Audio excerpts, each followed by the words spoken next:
Indian National കോൺഗ്രസിൽ നിന്നും പിണങ്ങിപ്പിരിഞ്ഞ Shri K M George 1964 October 8 Kerala Congress എന്ന പ്രസ്ഥാനത്തിന് രൂപം നൽകിയത്.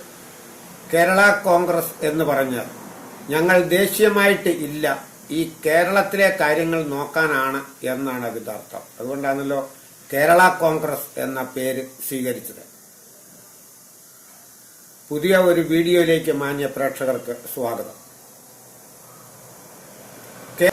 കേരള കോൺഗ്രസ് എന്ന പ്രസ്ഥാനം കെട്ടിപ്പടുത്തതിനു ശേഷം ഉണ്ടായ മാറ്റങ്ങൾ വളരെ വലുതാണെന്ന് എന്റെ പ്രിയ ശ്രോതാക്കൾക്ക് അറിയാം.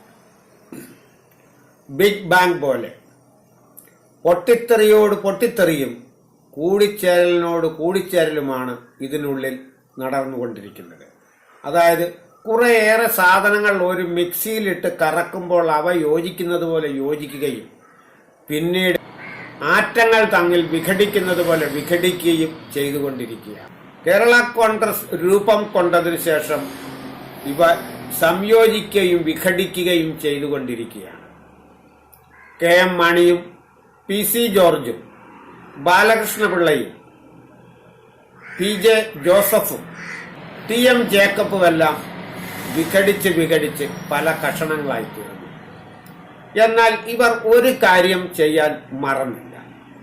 തങ്ങൾ വിഘടിച്ച് വേറെ ഗ്രൂപ്പിൽ ABCD ക്രമങ്ങൾ അക്ഷരമാലയിട്ട് ഇങ്ങനെ മാറിയെങ്കിലും എല്ലാവരും മറക്കാത്ത ഒരു കാര്യം തങ്ങളുടെ മക്കളെ മറന്നില്ല എന്നുള്ളതാണ്. ബാലകൃഷ്ണപിള്ള തന്റെ മകൻ ഗണേശനെയും ടി എം ജേക്കബ് അനൂപ് ജേക്കബിനെയും പി സി ജോർജ് ഷോൺ ജോർജിനെയും K M Mani Jose K മാണിയെയും തങ്ങളുടെ പിൻഗാമികളായി അവരോധിച്ചു. എന്നാൽ അങ്ങനെ ചെയ്യാതിരുന്ന ഒരാളായിരുന്നു ശ്രീ പി ജെ ജോസഫ്.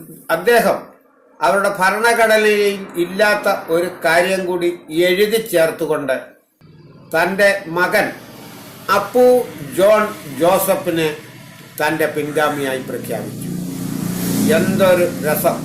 താൻ സ്ഥാപിച്ച ഒരു ഫാക്ടറി തന്റെ കാലശേഷം മക്കൾക്ക് എഴുതി വെക്കുന്നത് പോലെ പൊതുജനത്തിന് പ്രയോജനപ്പെടേണ്ട അല്ലെങ്കിൽ രാജ്യത്തിന് പ്രയോജനപ്പെടേണ്ട ഒരു പ്രസ്ഥാനത്തെ തങ്ങളുടെ മക്കൾക്ക് പിൻഗാമിയായി വീതിച്ചു നൽകിയ ഈ ബിരുദന്മാരെ പറ്റി ഒന്ന് ചിന്തിച്ചു നോക്കൂ.